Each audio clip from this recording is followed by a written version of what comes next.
Hello student, मैं Shivam maths hub में आप लोगों का स्वागत है। नंबर सिस्टम का कुछ महत्वपूर्ण फार्मूले हैं जो हमने नोट कर दिया है, जिससे आप लोगों का टाइम बचे। ठीक है, बस इसे समझा दे रहे हैं एक बार। देखिए आप लोगों को योग पे आधारित महत्वपूर्ण नियम। पहला क्या है? प्रथम n प्राकृतिक संख्याओं का योग। ठीक है, प्रथम n प्राकृतिक संख्याओं का योग पूछे तो n + 1/2, यह इसका फार्मूला है।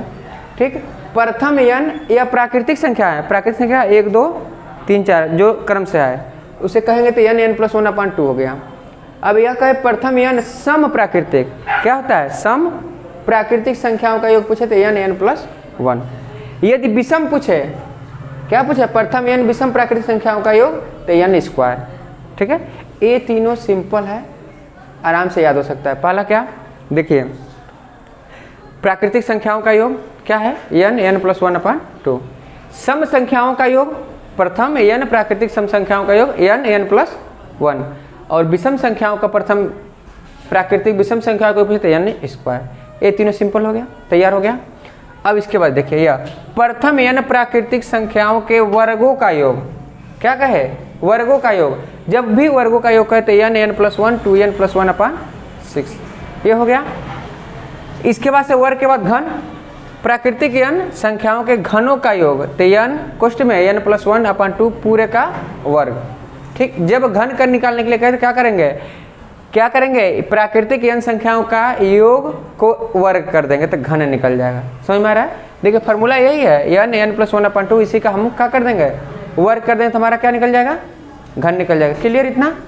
आगे देखिए, प्रथम लगातार n प्रथम प्राकृतिक संख्याओं में सम संख्याओं का योग। जैसे कि प्राकृतिक संख्याएं दिया है, ठीक है, मान लीजिए 1 2 3 4 दिया है, n तक दिया है। अब उसमें हमें सम संख्या का योग निकालना है। क्या?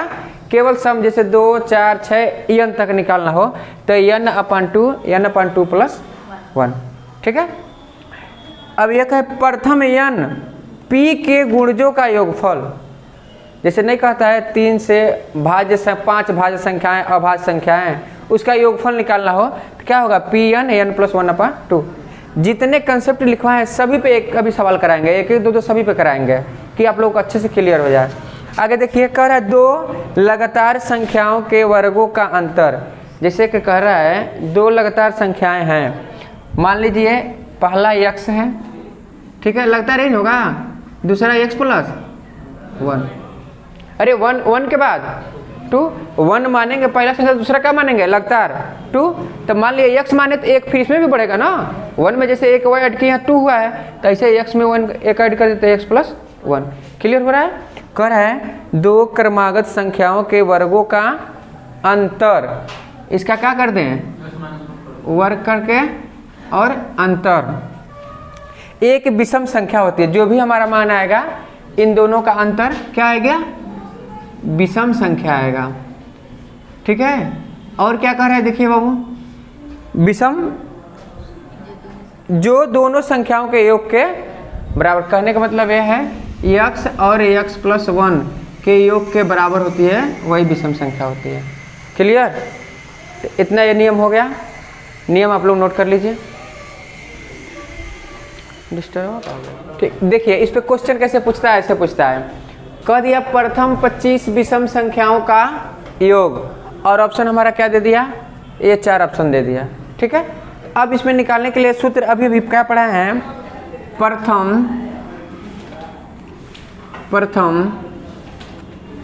n विषम संख्याओं का योग, n विषम संख्याओं का योग। क्या पढ़े हैं बाबू? n² पढ़े हैं, n पढ़े हैं। तो इसमें कितना पूछ रहा है? 25 विषम संख्याओं का योग, n पूछ रहा है बाबू। 25 विषम संख्याओं का योग, तो यहाँ क्या कर देंगे? 25 का स्क्वायर, 25 का स्क्वायर 625। एक और तरीका इसको लगाने के लिए, हाई स्कूल में पढ़ाए थे समांतर श्रेणी, पढ़ाए थे तो हम जानते हैं विषम संख्या लिखते हैं ऐसे 1 3 5 7 9 ऐसे डॉट डॉट डॉट कितना 25। तो हम लिख सकते हैं a बराबर 1, d बराबर 3 माइनस 1 बराबर 2, यही ना, और n बराबर 25। तो योगफल का सूत्र क्या पढ़े हैं?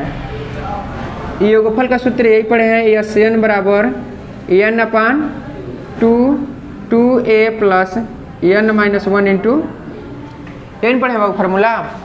अब यहाँ पे हमें कितने पदों को निकालना है? 25 पदों का। तो 25 बटे 2, 2a का मान 1 प्लस 25 माइनस 1 इंटू डी का मान 2। तो यहाँ से हो गया 25 बटे 2, यह हो गया 2 अब प्लस 25 में से एक घटा 24 गुणे 2, 24 दूना 48 और 2, तो हम लिख सकते हैं 25 बटे 2 और गुणे 50। ठीक, ये भी कट गया 25, अब 25 25 625। ठीक, लेकिन यह बड़ा है, यह हाई स्कूल में आप लोग पढ़े हैं, हमसे इससे कोई मतलब नहीं है। हम सूत्र अभी भी पढ़े हैं, प्रथम यानी विषम संख्याओं का योग n स्क्वायर, सीधे वर्क कर देंगे, आ जाएगा। ठीक है, ये बस हमें कहीं सीख लीजिए, एक बार ऐसे भी लगा सकते हैं। ठीक है, हाँ नोट कर लीजिए। देखिए अगला क्वेश्चन कह रहा है 1 से 50 तक के सभी पूर्णांकों का योग। इसका सूत्र पहले ही पढ़े, क्या है? n संख्याओं का योग, यही पढ़े हैं। प्रथम n संख्याओं का योग। ठीक, संख्या कितना तक है? 50 तक। इसका सूत्र हम यही पढ़े हैं, n प्लस 1 अपान 2। तो यहाँ पे n की वैल्यू कितना है? 50, अब 50 प्लस 1 अपान 2, यह हो गया 50, यह हो गया 51 बटे 2। इससे कर दिया 25, 25 से करना 25 के हासिल, 25 बचे 125 और 2 127। तो यह हो गया 175, 1275 हमारा पहला ऑप्शन हो गया। ठीक है, नोट कर लीजिए। देखो इसमें क्या कर रहा है, 1 से 10 तक की संख्याओं के वर्गों का योगफल की गणना कीजिए। आंसर आया कितना रहा? 385 सबका रहा है, बहुत अच्छा। देखो क्या पढ़े हैं, प्रथम n संख्याओं के वर्गों का योग पढ़े हैं ना। प्रथम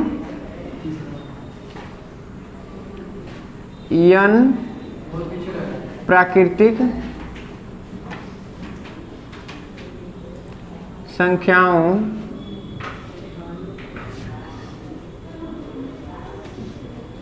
के वर्गों का योग।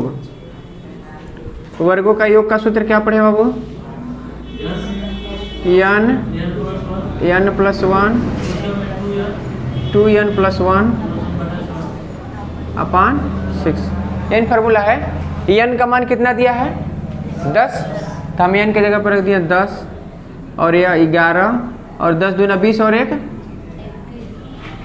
बटे 6। ठीक है, अब इसे हम करेंगे तो क्या कर देंगे, 3 से काट देते, 3 दूना 3 सते 21। ठीक है, और 2 से इसको काट देता 5, 5 सते गुणे 11। अब 11 का गुणा करना हम सिखाए हैं कि जोड़ देते हैं, 3 5 3 8 और 5 385 आंसर हो गया। ठीक है, और इसमें ऑप्शन कौन सा मिल रहा है? तीसरा नंबर हो गया 385। क्लियर, नोट कीजिए, हो गया। कितना रहा इसका? 28। देखिए इसका क्या कर रहा है, प्रथम 5 अभाज्य संख्याओं का योगफल। तो अभाज्य संख्याएं क्या होती है? प्रथम से शुरू करना है, तो प्रथम 2 होती है अभाज्य संख्या।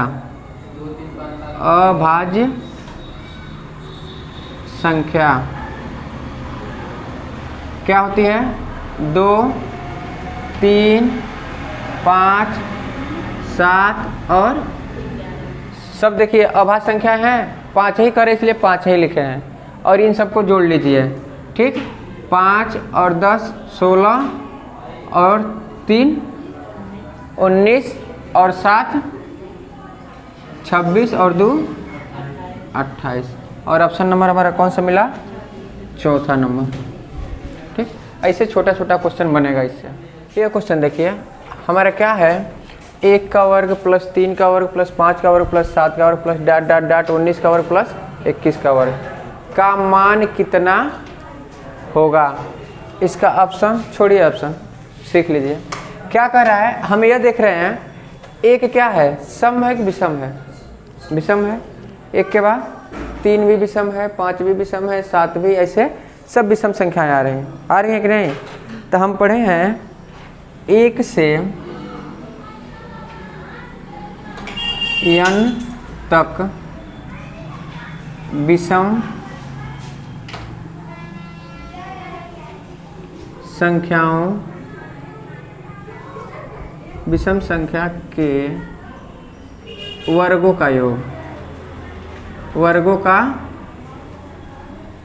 योग। योग का सूत्र क्या पढ़े बाबू?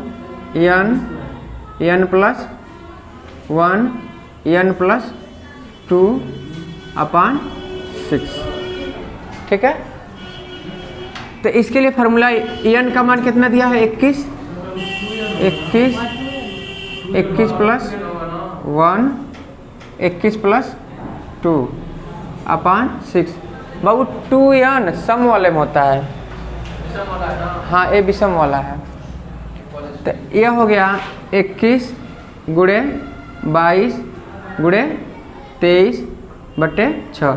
3 से कट जाएगा, 3 दूना 6 और 3 सत्ते 21 और 11 दूना 22।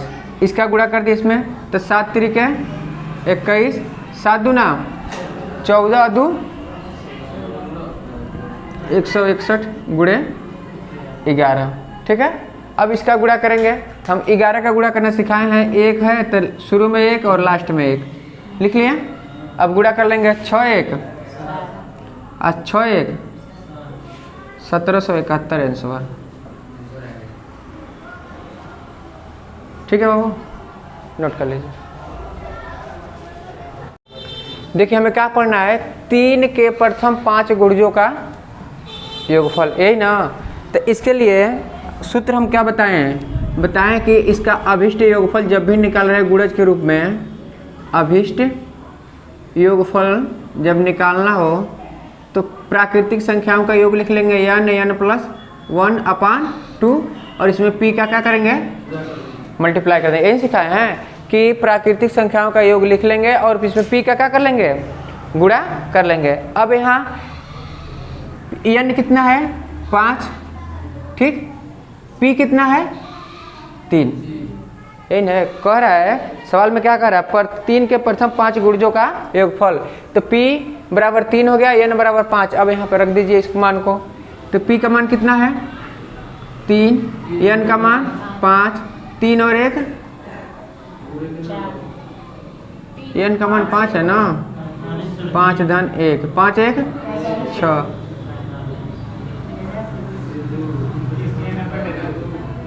गलती हो रहा है क्या वो?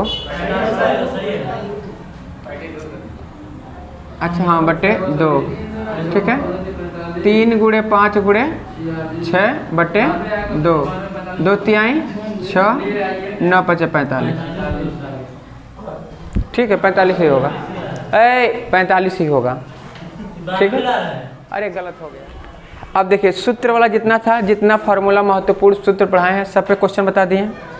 अब कुछ और महत्वपूर्ण सुन लीजिए जो आप लोगों को आता है, फिर भी एक बार देख लीजिए, ठीक है।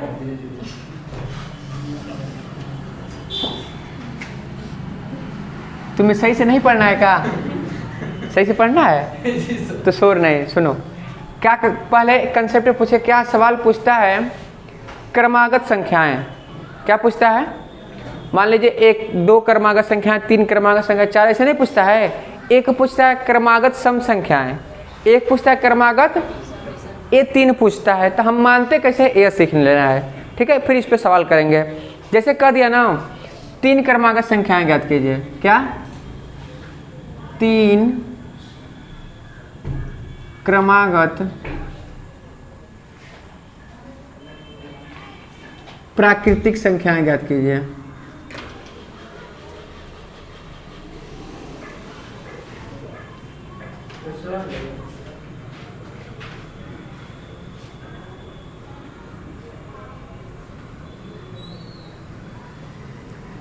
ठीक, तो 3 क्रमागत प्राकृतिक संख्या जब भी पूछेगा तो हम यह जानते हैं, पहला x, दूसरा, तीसरा, और भी जितना पूछेगा डॉट डॉट हम कर सकते हैं कि नहीं। अब एक और पूछता है, 3 क्रमागत सम संख्या। क्या? सम संख्याएं। अच्छा ये बताइए, कोई हम संख्या मान लीजिए यह x मान लिए, यह हमारी सम संख्या है। तो सम संख्या फिर कब संख्या सम आती है? सपोज कर लिए यह 2 सम संख्या है बाबू ना, एक के बाद एक। बात सुनिए, यह 2 हमारी सम संख्या है। अगला सम संख्या मांगे तो क्या मिलेगा? 4। अगला इन होगा। तो हम क्या देख रहे हैं, सभी सम संख्या अगर 4 के बाद फिर पूछे तो फिर 2 जोड़ देंगे। हम देख रहे हैं अगला तुरंत हम सम संख्या निकालें तो 2 जोड़ रहे हैं। 2 जोड़े कि नहीं बाबू? तो यदि पहला हमारा x हुआ तो अगला क्या होगा? x प्लस होगा। इसके बाद क्या होगा? x plus. इसके बाद ऐसे डॉट डॉट आता चला जाएगा। समझ में आ रहा है कि नहीं? ये इसके बाद पूछे विषम, क्या पूछे? 3 क्रमागत विषम संख्याएं। विषम संख्याएं, यहाँ ध्यान दीजिए बाबू। विषम संख्या क्या होती है? पहला मान ली हम x, यदि x विषम है तो फिर विषम कब आएगा? अगला फिर 2 ही जोड़ेंगे। सपोज कर लीजिए यह विषम संख्या 1 माने तो अगला विषम संख्या 3 लिखते हैं ना, तो क्या किए 1 में 2 जोड़े तभी तो 3 आया बाबू। फिर अगला विषम निकाले तो 3 में फिर 2 जोड़ेंगे। तो हम क्या देख रहे हैं, यदि सम लाना है तब भी 2 जोड़ रहे हैं और विषम लाना है तब भी 2। तो हम सेम मानेंगे, सम और विषम का सेम ही होगा।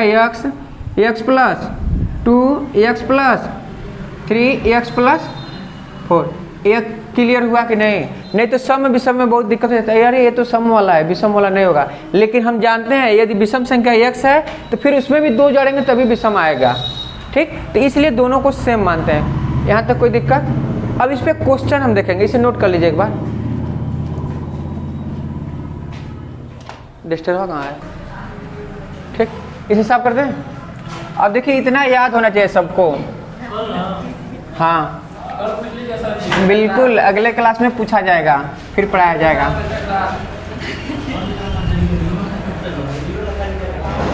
नोट कीजिए। हाँ बाबू बंद कर दो।